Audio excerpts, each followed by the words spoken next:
Le Parti populaire européen, pour moi, c'était mon parti d'enfance, puisque ici dans la région, nous étions toujours des démocrates chrétiens et nous étions avec l'histoire que vous connaissez, 14-18, 39-45.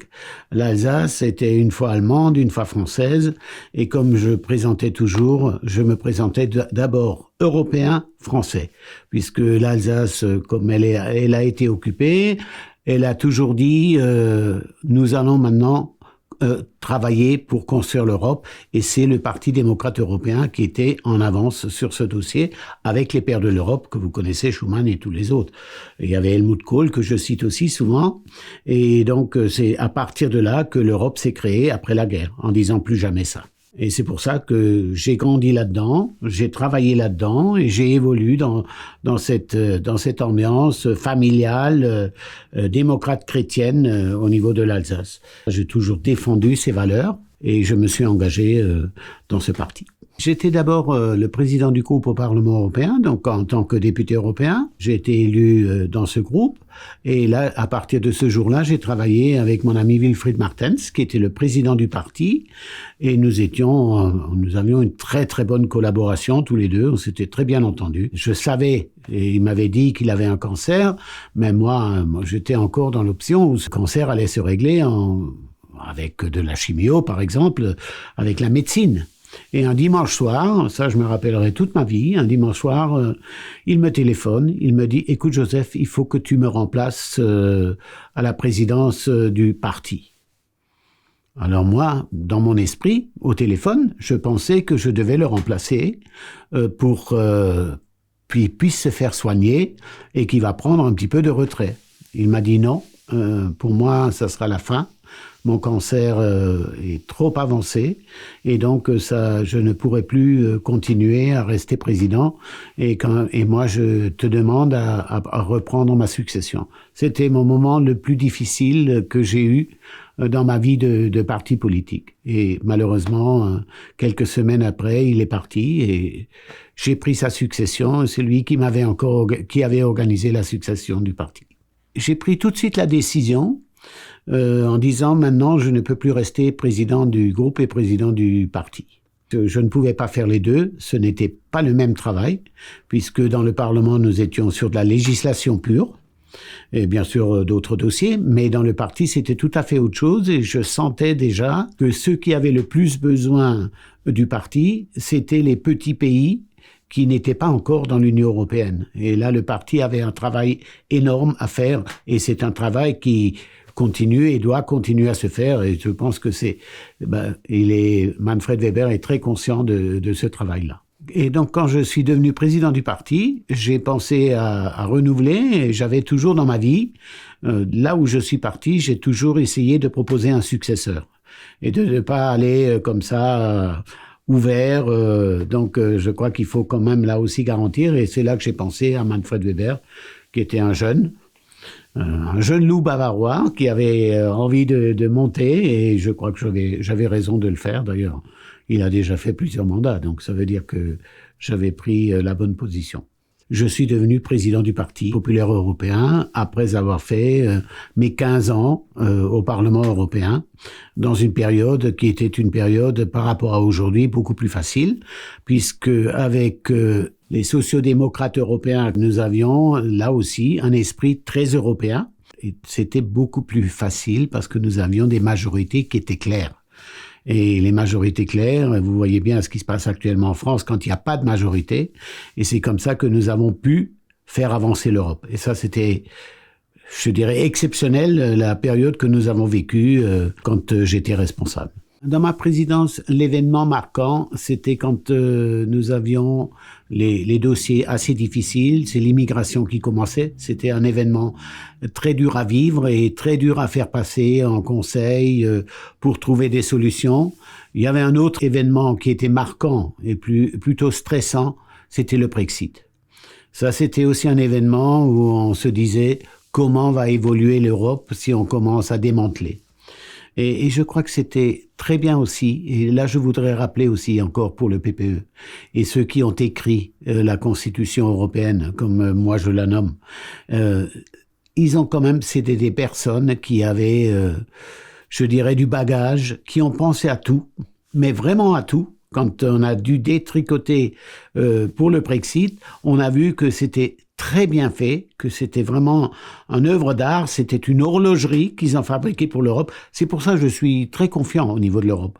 Avec tout ce qui se passe autour de nous, c'est normal, c'est des périodes, mais l'Europe existera malgré ceux qui veulent la tuer. D'ailleurs, c'est pour ça qu'ils veulent la tuer, ils n'y arriveront pas. J'avais les rênes au niveau du parti, quand on était sur ces dossiers-là. Et j'ai trouvé la famille du PPE qui était soudée, qui regardait, critiquait bien sûr. J'avais mon ami Viktor Orban qui était là déjà et qui critiquait, mais nous arrivions à trouver quand même des solutions. Nous avons créé Frontex, nous avons essayé d'avancer. Le dossier de Frontex, c'était un très bon dossier quand il est arrivé au PPE, puisqu'on pouvait inclure tout de suite la Pologne. La Pologne, qui est un grand pays au niveau de l'Union européenne, a eu donc le dossier Frontex dans son pays. Et ce dossier est très important. On n'en parle pas en public tous les jours, mais c'est un dossier très important et qui est tenu et lié à la défense. Le dossier de l'immigration, nous devons le gérer, non pas comme on l'a géré jusqu'à présent en disant on accueille tout le monde. Non, ça n'ira pas. Il faut qu'on gère ce dossier immigration. Et derrière ce dossier immigration, vous savez, il y a beaucoup de problèmes tels qu'on les voit aujourd'hui. Il y a tout ce qui est le terrorisme, tout ce qui circule pour déstabiliser l'Europe. Là, nous devons continuer aussi à travailler ce dossier dans le même système de la sécurité et de la défense. Et si je pourrais dire aujourd'hui, le seul regret que j'ai, c'est qu'on n'avait pas pu faire avancer la défense européenne. Malheureusement, nous n'avions pas Trump à ce moment-là, sinon ça aurait avancé beaucoup plus vite et je crois qu'on serait prêt aujourd'hui pour la défense européenne. Mais nous avons toujours fait des propositions. Mais quand on a fait des propositions, on les avait déjà regardées et on les avait examinées avec ceux qui pouvaient les partager avec nous. D'abord à l'intérieur du PPE, puisque ce n'est pas facile à 27, puisqu'on était encore à 27 avant le Brexit, et de comment nous allons pouvoir sortir par le haut en faisant ces propositions-là. C'était la volonté du PPE. C'était aussi une volonté de savoir qu'on n'était pas tout seul, et pour trouver des majorités, il fallait, comme je dis, les sociodémocrates et d'autres partis, les libéraux, à certains moments, pour trouver des solutions sur ces dossiers. J'ai beaucoup de souvenirs personnels et ce qui était toujours amusant, c'était avec mon ami Martin Schulz, sociodémocrate, j'avais acheté un calendrier lunaire. Parce que mon ami Martin, quand c'était 2 jours avant la pleine lune, c'était très difficile à trouver des solutions avec lui. Alors j'ai acheté un calendrier lunaire que j'ai affiché dans son bureau et un dans le mien. Et quand il venait 2 jours avant la pleine lune, je lui ai dit Martin, on attend encore 2 jours et on reprend la discussion dans 2 jours. Ça c'était le moment très amusant. J'étais président du groupe, j'étais président du parti. Et comme j'ai souvent dit que le parti, par exemple la CDU, n'a pas besoin du parti européen pour pouvoir vivre ou pour pouvoir gérer. C'est un grand parti qui, dans le pays comme l'Allemagne, gère bien son dossier, mais qui a besoin du parti pour échanger avec les autres. Et le parti s'est aussi beaucoup occupé pour tous les autres partis dans les Balkans. Je pense notamment à la Moldavie. Quand je vois Maria Sandu aujourd'hui, c'est un pur produit du PPE que nous avons mis en place en Moldavie et aidé. Et moi, je l'aide encore aujourd'hui. Et quand elle vient à Strasbourg au Conseil de l'Europe, c'était au mois de novembre, et elle vient toujours me rendre visite. Donc, moi, je suis très content de ce que nous avons pu faire pour ces pays et qu'il faut continuer à faire. Et aussi dans les Balkans, où nous étions obligés aussi de faire en sorte que de temps en temps, il fallait remettre, comme je dis souvent, l'église au milieu du village pour voir effectivement ce que c'est le PPE, parti humaniste, du centre-droit, honnête. Donc, au niveau des pays des Balkans, là aussi, j'ai beaucoup travaillé et le PPE a beaucoup de travail là pour que ces pays qui nous entourent puissent un jour rejoindre l'Europe. Alors, pour le PPE, dans les 50 ans qui ont passé, je crois la grande fierté du PPE, c'est que c'est quand même le maître d'ouvrage de ce qui s'est passé en Europe. Puisque tous ces grands hommes au niveau du centre droit et du PPE, c'est eux qui ont formé et formaté l'Europe telle qu'elle est aujourd'hui.